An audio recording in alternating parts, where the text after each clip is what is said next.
Come on, Magnus, go G4.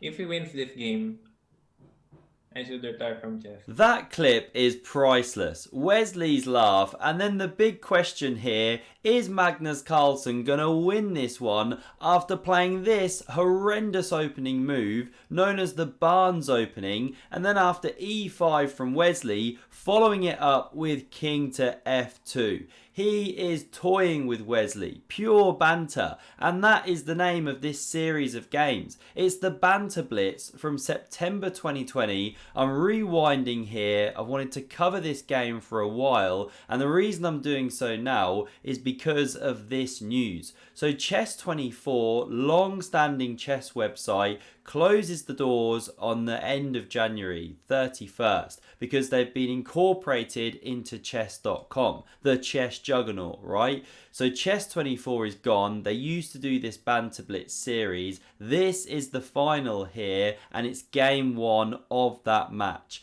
Can Magnus win, or will Wesley, and therefore he won't have to retire from chess? So Wesley, move 2, goes pawn d5 here. This is a fantastic game as well, by the way. So e3 played. Now we get knight c6 and bishop b5. Magnus starts some piece development, finally, unless we count this as some piece development, but no we don't. Now we get knight e7, covers the other one. d4, Magnus fights for the centre. a6 puts the question, the bishop drops back. Now we get an exchange here, pawn recaptures, and knight to f5. Wesley immediately activates, targets that pawn. Magnus covers with the knight here. Bishop d6, very harmonious. And we're looking at this from Wesley's view. You can imagine it's you playing the world champion as Magnus was at this moment in time. We get c3 now from Magnus. More provocative chess. You know, his entire queen side just undeveloped here. Now castle's played. Knight d2, rook e8, knight f1. Nice manoeuvring from Magnus. Adds a bit of defense around that king. Bishop d7 developing. Bishop c2, voluntarily sliding back, hitting a nice diagonal, and now queen f6 is the top developing move. Wesley considers it, but then goes for this one. Gives the check, because why not, right? Who doesn't want to check a king on f2? And after g3, which Magnus plays, Wesley spends some time calculating. Should he take here with check? Then try and do some nasty stuff on g3. Well, he rejects it. He slides back. It's not quite working. By the way, they've got 3 minutes each on the clock, plus they gain 2 seconds a move, known as increment, and of course this is online. This is COVID times, right? They're on lockdown. So bishop f4, now played by Magnus. Very nice developing move, but you can see the computer doesn't like it. This is the evaluation bar on the left. But it's for the only reason of this move, very hard to find, knight to h4. I mean, who's finding that one? And the idea is that if pawn takes, well then bishop takes here, you've left the defence, black's doing well, and if you flick in this one, well then black's got this Zug. You crash through, you're giving a check, you're driving the king around, then recapturing. I mean, white is truly busted there. So bishop f4 played. This was the best move, but this one was played instead by Wesley. Way more natural idea when you don't have time to calculate. He's bringing that one round into the action. We get an exchange. Now knight recaptures here. Now knight to e3 and bishop f5. Carries on some development of the pieces, offering the knight to take here, but Magnus doesn't go for it right away. He instead brings his second knight more into the game. c6 defends the centre, rook e1 and queen h6, taking advantage of the last move. Wesley probing, trying to make Magnus feel that drafty king. So Magnus pushes the pawn. True Magnus styly here, getting aggressive. And when you look at the evaluation, you know, it gives it roughly level now. Magnus even marginally better here. What a player he is, just trolling with Wesley. Now we get queen f6. Okay, sliding back. Keeps an eye on this king. The job there was done.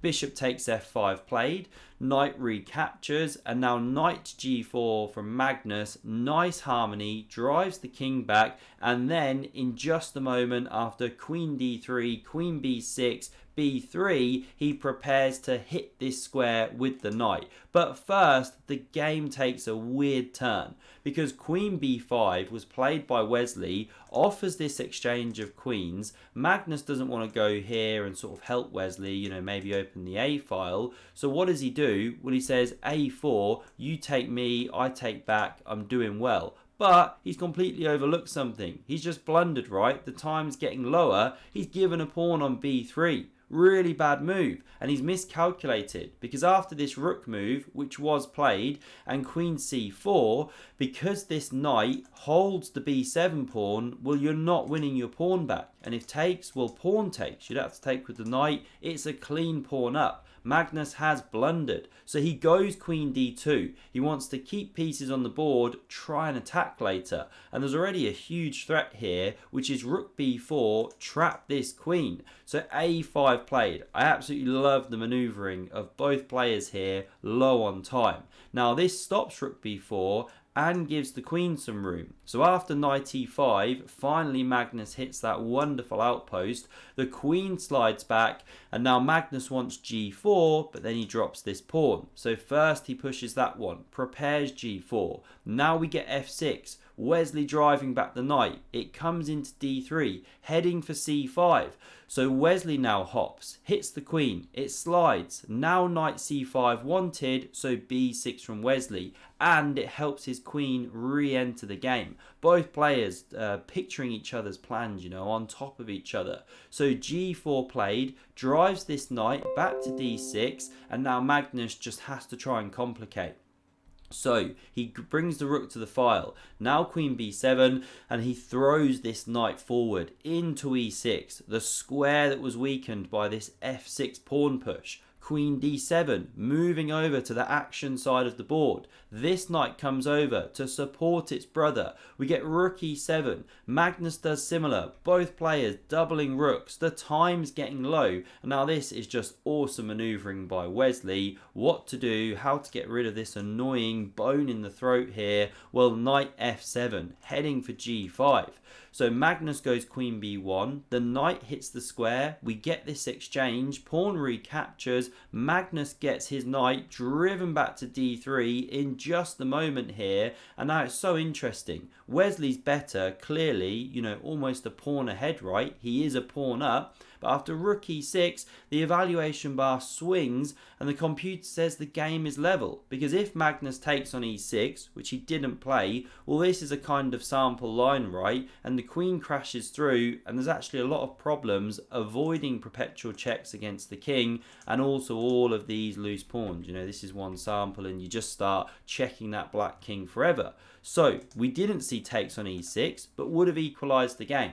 Magnus goes knight e5 instead. Again, he's expecting takes, and then the things start to get fairly level, the computer shows, but Wesley plays a much better move. He moves the queen, but he should come to e8. He comes to e7 with the queen. What's the subtle difference? Well, there's a tactic here. You know, if you want to pause, look for the best move for white, please do so. And the move to play here, the best one, the tactical shot, is knight takes on c6. Lovely stuff, because if rook recaptures, you drop the queen. This is the trick.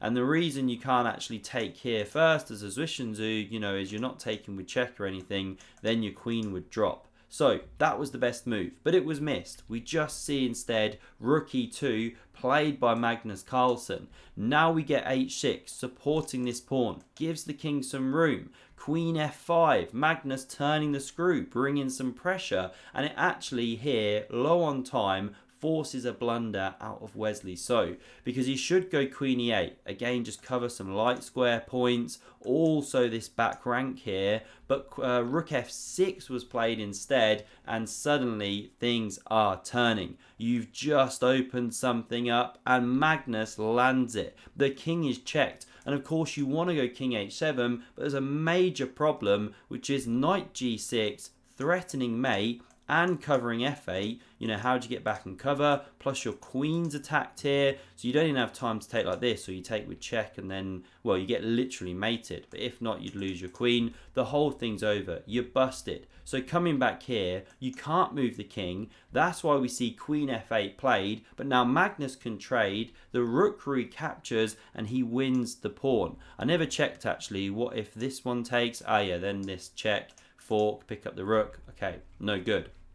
So, rook takes, pawn drops, king f7 played, because obviously Wesley wants to challenge the e-file, but he couldn't do it from over there. But now Magnus checks just in time, and he is better in this endgame. We get king f6, rook d7 comes behind that d pawn. So rook c8 hits the knight. You see this huge reaction from the computer, but only if you find knight d8. Not an easy move to find, but it shuts this amazing mating trap around the black king. Where the hell did that come from? And you have to either give up your rook or jump back with the knight to then try and give a square after the pawn captures. Just an amazing resource. But Magnus misses it. Knight e7, very natural move, coming after d5. Wesley now goes king e6, great defensive move. If rook takes, you drop a knight. If knight takes, you drop a rook. So the rook slides away, and now we get this one coming back to f8, eyeballing the white king, and this knight hits f5. What an outpost. The g pawn about to drop. So rook f7 intercepts this cannon, laterally pressuring. But here's a great tactic, right? You don't capture the rook straight off, you land this check. Brilliant stuff. Obviously, if rook captures, well, then you take with this rook. So the king moves instead. Now we get the exchange. King takes back, knight f5 here, and this is actually my favourite part of the game. Two knights manoeuvring pawns, reduced material, but fascinating cat and mouse battle. And just before I carry this one on, if you're enjoying, do smash that like, really helps me out, and consider subscribing, because I'm back Boxing Day with the World Rapid and Blitz Championship. That's going to be an incredible one. You do not want to miss a game. And on that note, I won't be here Christmas Day or Christmas Eve. You know, I'm putting this one out on the 23rd. I'll be knee deep in turkey and eggnog and whatever, right? So I'm afraid I can't get to the chess videos, but I'll see you back on Boxing Day. Anyway, back on with this game here. So knight b2 was now played going after this pawn. There was a really interesting line there with an immediate b5 as well, just to get this pawn running. But okay, Wesley goes for this one. Magnus now starts bringing his king. The pawn drops off the board here. Now Magnus takes here with check. King goes. King here, knight b2 check, king c2, and knight c4 clears the way for the pawns to start running. We see knight f5, Magnus doing similar. Now b5 played, h6, king g6. Both players with their kings well positioned to stop the enemy pawns. Magnus now checks, abandons this pawn, yes, but picks up the d pawn. Fascinating endgame, king g6, knight c7. Is Wesley going to be forced to retire from chess? We get knight d6 back just in time to cover this b pawn.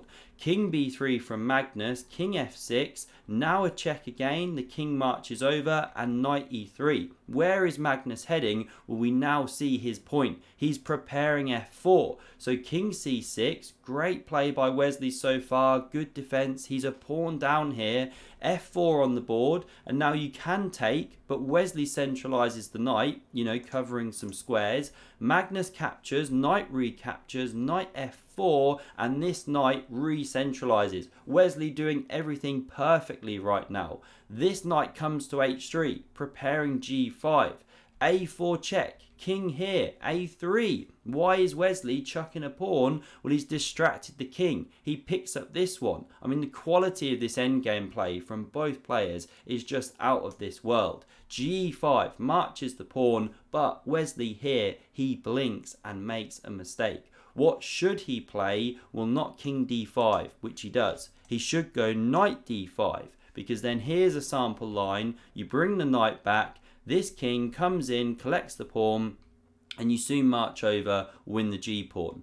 But king d5 was played in the game, not knight d5.